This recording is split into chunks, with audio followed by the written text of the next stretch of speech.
America in 1968 was a year of assassinations, deep divisions, and grim warnings about black-white relationships. A presidential candidate came on the scene who focused many of his campaign speeches on healing those racial divisions. We'll never know if he might have succeeded because he was brought down by an assassin's bullet. Of course, I'm referring to Robert F. Kennedy.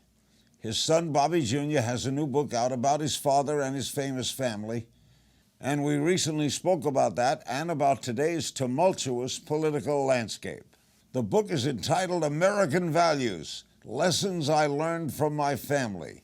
Here is that interview. Watch. Your wonderful father, Bobby Kennedy, was assassinated 50 years ago. Are we more or less divided now than in '68 when you were just a little kid? I think the divisions now are more systemic because they're economically rooted. I think one of the big things that has happened to polarize our country is are these giant gaps between rich and poor, the hollowing out, the erosion of the middle class, and then the giant tsunami influx of money into politics. And the effect of that, and it's something that I saw a lot. I spent a lot of my childhood in Latin America. And when I was going there, almost all of those governments were military governments. The societies were characterized by a big gap between rich and poor. And when that happens, the role of one political party becomes to protect the perks and privileges of the wealthy class. And in order to do that, you have to polarize the population. You have to use all of the alchemies of demagoguery to point to people who are the enemies and polarize your society. And so I think, there were issues that divided us in the 60s. There was drugs, there was Vietnam, there was civil rights. But those were genuine disputes about ideology, and they weren't really rooted in class divisions. And I think they become much more intractable when they're rooted in class divisions. Would you say it's worse now? Yeah, I would say it's worse now. You're in such an extraordinary family, the Kennedy family, given so much, been a part of the American scene for so long. Do you think you were raised with an idea of service?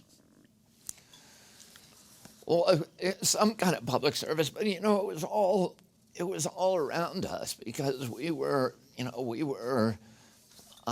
as I talk about in the book, we were immersed in political campaigns. We were surrounded by people who were all driven by purpose, by a sense of purpose. I made a trip in 1965 with my father to Europe, and we went to France and Germany and Greece and England, and we went to Italy and to Poland, which was then a communist country, where we were disinvited. The government said, "We don't want you here," and we went anyway. And the government blacked out our trip, so there was no mention of it on the news. In fact, when we went to an orphanage with presents for the orphanage, the orphans, and all the orphans were removed before we got there by the government because they didn't want us to have any contact with the people. But nevertheless, through word of mouth, the knowledge of our presence spread. And when we went to the cathedral in Krakow for Mass, we came out, and there were 250,000 people in the square, in Krakow Square, and many of them had somehow got a hold of these little tiny American flags and were waving them at us. And they were singing, they lifted our car, literally. They sang this song called Sto Lat, which Poles only sung to their most popular heroes and leaders. It had never been sung by a crowd in the communist era. And it was very deliberative. And, I saw those kind of crowds in every country we went to, the communists and the non-communist people. It was very clear to me that people were hungry for our leadership. They recognized America's moral authority. They wanted our leadership. They knew the difference between leadership and bullying. But Kennedys are raised with that. Well, yeah, but what I'm saying is it was all around us, that it was a privilege to lead a purposeful life. And I think, my people say to me a lot, are you doing environmental advocacy because, your father taught you to do service? To me, it's a privilege to be able to live the kind of life I lived and to be in those fistfights every day, to do something, to try to make some benefit in the world. There's another Kennedy on the horizon, your nephew, Joe Kennedy. He's Joe Kennedy III from Massachusetts. He's sometimes mentioned as a dark horse for Speaker of the House. You see that possibility? I have no idea. I haven't even talked to him about if he's interested in it. But, he's a genuine leader. So I wouldn't be surprised about any level of success that he meets with. He's got it. Yeah, he is. He has every gift. Where's your party? The soul of the... We're discussing about that at breakfast today. If your party goes left, you're going to lose. You have to. If your father were alive, he'd be a progressive today, right? He was a progressive then. You're a progressive. Can the progressives win the national election? Don't they have to come together with the center of the Democratic Party? You know what? I'm not smart enough to be able to tell you what the Democrats ought to be doing. I think if there's, I think the success of the party is going to be dependent on whether good leaders who are talking the truth and who are reminding Americans about what this nation is supposed to represent and making us feel like we're all part of one, enterprise rather than driving us apart. I think those, those are issues. I mean, listen, my father ran. He brought people together. Oh, I know. He ran. He and that last train ride that I took with him when we brought him from Penn State or from Penn Station in New York to Union Station in Washington D.C. There were 2 million people on the train track, and there were white people and black people and rabbis and priests, and there were nuns, and there were people in military uniform, and there were hippies and tie-dyed, and radical black militant radicals, and every kind of, it was a cross-section of the American people, and they were all people who had participated in his campaign and who were made to believe that they were part of something that would allow them to step outside of their narrow self-interest and do something good. But he was a great leader of a 4 years after my father died, the demographic data show that most of those white people who had stood along those train tracks voted in 1972, not for George McGovern, who was aligned with my father, but rather for George Wallace, who was an avowed segregation, who was antithetical to everything my father believed in. And it struck me then, and it's been reinforced many times since, that every nation, like every human being, has a darker side and a lighter side, and the easiest thing for a politician to do is to appeal to our greed, our self-interest, our fear, our anger, our bigotries, our prejudice, the stuff that Donald Trump is now doing. And it's much more difficult, but often more successful, to remind Americans that we can't advance ourselves as a people by leaving our poor brothers and sisters the better nature behind. of our souls. Yeah. You had a 3-hour meeting with the man who killed your father, Sirhan Sirhan. Is that in the book? No. Why did you meet with him? I met with him because I had been urged by Paul Schrade, who was one of my father's closest friends and political allies. He was the United Auto Workers official who had recruited Cesar Chavez to the United Farm Workers. He was a civil rights advocate. He was absolutely trusted by my father. He worked on my father's California campaign, and when my father was shot, Polarized was the first one shot. He was probably shot by the first of two bullets that were fired by Sirhan toward my father. He was hit in the head, and the bullet was removed from his head. Paul, for many years, has been convinced that Sirhan's bullets never reached my father. My father. You believe they're two shooters? Yeah. Well, and this is, Paul has been trying to get me involved for a decade in this case, and it was hard for me to say no to him. I finally went and spent time with him, and he had me read the autopsy report, which was anybody who reads the autopsy report, there were 77 people in that room. Every one of them says Sirhan was always in front of my father, and most of them say he never got within 3 feet. The majority say 5 feet, but always from in front. According to Thomas Noguchi, who is probably the best coroner in America, my father, the 4 bullets that struck my father were all fired from behind. They were contact shots, which means the barrel of the gun was actually touching my father's body when the trigger was pulled. What did Sirhan tell you? And Noguchi came to the conclusion that Sirhan could not have killed my father. So there were 2 shooters? Yeah. What did Sirhan say? Sirhan believes that there were 2 shooters. Did he have a connection with the second shooter? No, he has no memory of. He's been consistent for 40 years or 50 years in saying that he has no memory of what happened that night.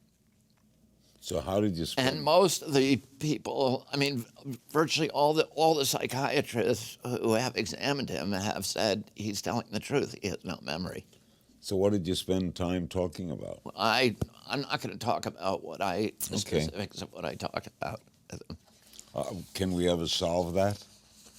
Can we solve it? It should be investigated. Oh. The murder has never been investigated. Because Sirhan pled guilty. Sirhan had a lawyer who was a lawyer who represented Johnny Roselli, a mobster who had been involved in the CIA assassination plots, and that attorney had urged Sirhan to plead guilty and to avoid a trial in which his guilt would be disputed. So there was a short sentencing hearing in which the narrative was recited, but nobody ever investigated. Nobody ever looked at the bullets. The bullets that hit my father, there's been 7 ballistics experts who have examined the bullets that hit my father. None of them could have come from Sirhan's gun. They came from a different gun. So clearly, didn't Noguchi come forward and say something? And Noguchi says it in his biography. And in fact, Noguchi was fired by the L.A. District Attorney at that time because he wouldn't toe the line, because he was saying these bullets could not have come from Sirhan's guns. And then he was rehired under pressure from the Japanese community and from other people. I knew Noguchi. He's quite a guy. Yeah. The book, American Values, it's part personal memoir, part political history. Why'd you write it? I wrote it because there's been over 1,000 books about my family, and nobody from my family has ever written what it was like from the inside. And there's so much misinformation now about my family, stuff going from a lot of it is slanderous. My grandfather was a bootlegger. That